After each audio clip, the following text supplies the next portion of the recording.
الناس بقى اللي بتحب الزلابية أو لقمة القاضي أو اللقيمات، الفيديو ده بقى كده النهارده ليكم، والناس كمان اللي نفسها تطلع زي بتاعة بره بالظبط. النهارده بقى كده هنعمل اللقيمات أو لقمة القاضي أو الزلابية بطريقة سهلة جدا جدا، وكمان بالجهاز اللي بتشتروه من بره بتاع لقمة القاضي، وناس كتير مش بتعرف تستخدمه. أنا جبت الجهاز وجربته مرة قبل كده، ودي كده تاني مرة، بس قلت إيه أعمل أول مرة كده مع نفسي علشان أعرف طريقة الاستخدام بتاعته وأقول لكم عليها.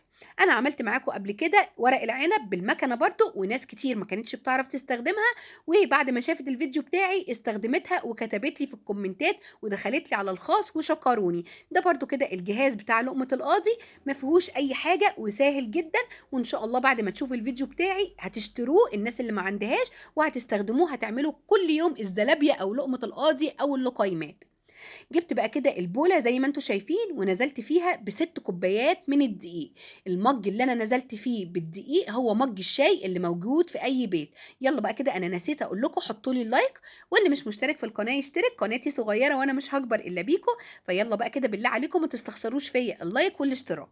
بعد بقى ما نزلت ب6 كوبايات الدقيق، هنزل عليهم بمعلقتين كبار من الخميرة الفورية، ونزلت بمعلقة صغيرة من السكر، ونزلت برشه من الملح. وهنزل بقى كده بعد ما اقلب كل المواد الجافه دي كلها مع بعض، هنزل بالميه بتاعتي.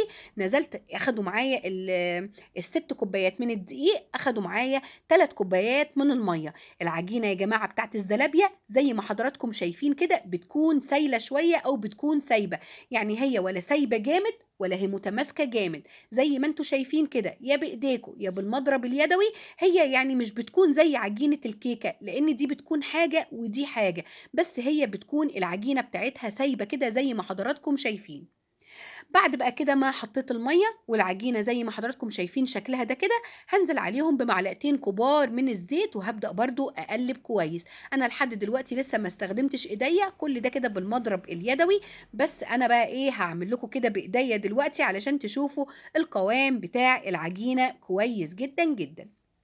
ادي بقى كده القوام بتاع العجينه اهو. يلا بقى كده ايه نشيل المضرب اليدوي ونعمل بقى كده بايدينا، ونلم بقى كده العجين اللي في الحروف، علشان انا مش عايزه اي حاجه بقى ايه تطلع بره العجينه. زي ما انتم شايفين العجينه سايبه، هنسيبها بقى كده ونغطيها ونسيبها تخمر كويس من ساعه لساعه الا ربع، على حسب طبعا حراره الجو. احنا طبعا الجو يعني الايام دي كده ايه بدأ يسقح شويه، فاحنا هنسيبها ساعه، غطوها كويس وسيبوها ساعه.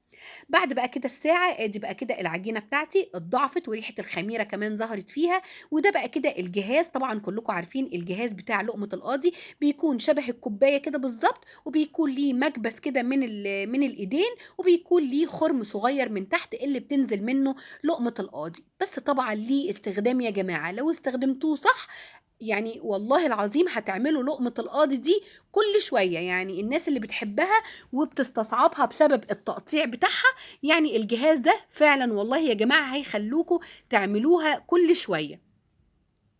ادي بقى كده جبت العجينه بتاعتي، وجبت المكبس الاول ودهنته الاول بالزيت قبل ما انزل بالعجين. يبقى لازم ندهن الجهاز بتاع لقمه القاضي زيت الاول. يلا بينا بقى كده في قلب الزيت بتاعنا سخن، هنعمل ايه؟ شايفين بقى المكبس اللي في الايد ده يا جماعه؟ احنا مش هنضغط عليه ضغطه طويله يعني، او نسيب ايدينا عليه فتره طويله. ليه؟ هتنزل بقى كده منه العجينه طويله خالص، يعني لو انتوا ضغطتوا ضغطه جامده هتنزل طويله خالص، هتلاقوا الزلابيه نزلت حجمها كبير قوي. فانتوا يا دوب كده بتضغطوا بالمكبس، اول كده ما العجينه تنزل تروحوا سايبين ايديكم، اول كده ما تلاقوا العجينه بتنزل بتروحوا سايبين ايديكم. انتوا عارفين اللي هو ايديكم على المكبس رايح جاي، يعني تقريبا كده الفيديو شارح نفسه. بصوا كده على الايد بتاعه المكبس وشايفين ايديا يا دوب كده بتتحرك رايح جاي بسرعه. انا يمكن كمان مبطئه لكم في اول مره علشان تاخدوا بالكم.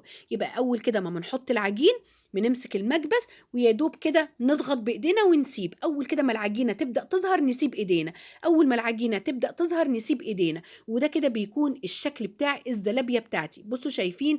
اظن ما فيهوش اي تعب، ولا معلقه من بلها ميه ولا معلقه من بلها زيت. طبعا هي بتكون سهله برضو، انا بالنسبه لي انا بعرف اعمل كل الطرق. ان شاء الله هجربها معاكم بالمعلقه علشان الناس اللي ما عندهاش برضو الجهاز، وهعملها معاكم برضو بالكيس الحلواني. يعني انا هجرب معاكم كذا طريقة، لكن في ناس فعلا كلمتني والله وقالت لي ان هي عندها الجهاز بتاع لقمة القاضي وما هيش عارفة تستخدمه ازاي.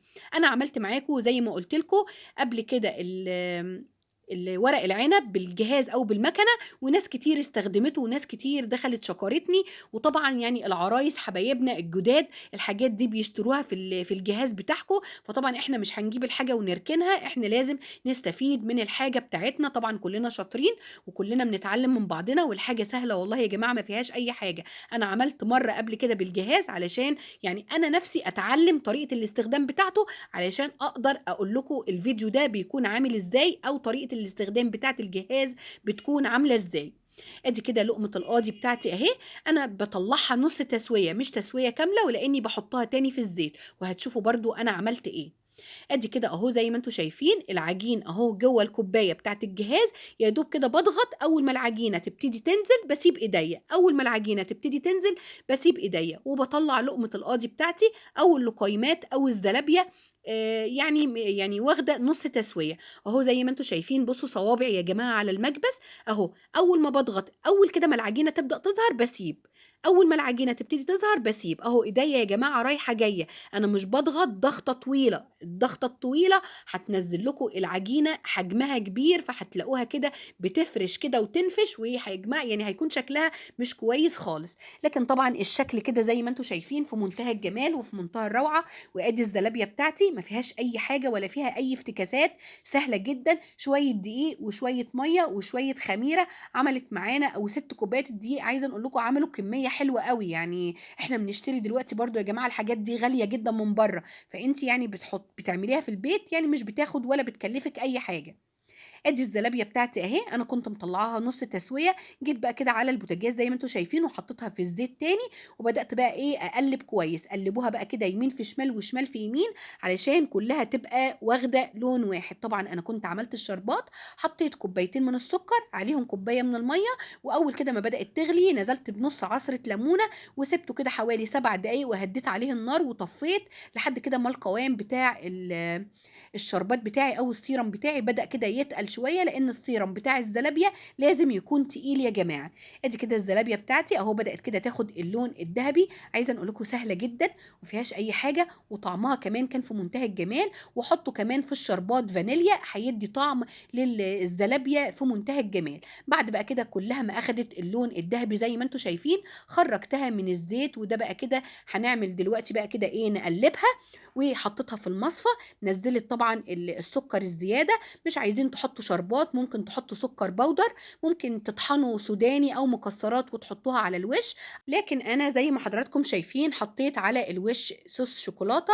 عايزه اقول لكم خلى طعمها في منتهى الجمال. طبعا الحاجات اللي على الوش دي ذوقيات، يعني انا اعرف ناس كتير مش بتعمل لها شربات وبترش عليها سكر بودر وبتحبها بالطريقه دي. ادي بقى كان فيديو النهارده، اظن يا جماعه كان سهل جدا ما فيهوش اي حاجه. وزي ما قلت لكم انا هسيب لكم في اول تعليق مثبت اللينك بتاع ورق العنب باستخدام الماكينه، علشان برضو اللي ما شافش الفيديو يشوفه. ويلا بقى كده حطوا لي اللايك، واللي مش مشترك في القناه يشترك، واستنوني في فيديو جديد، وما تنسونيش في دعوه حلوه من قلوبكم. باي باي.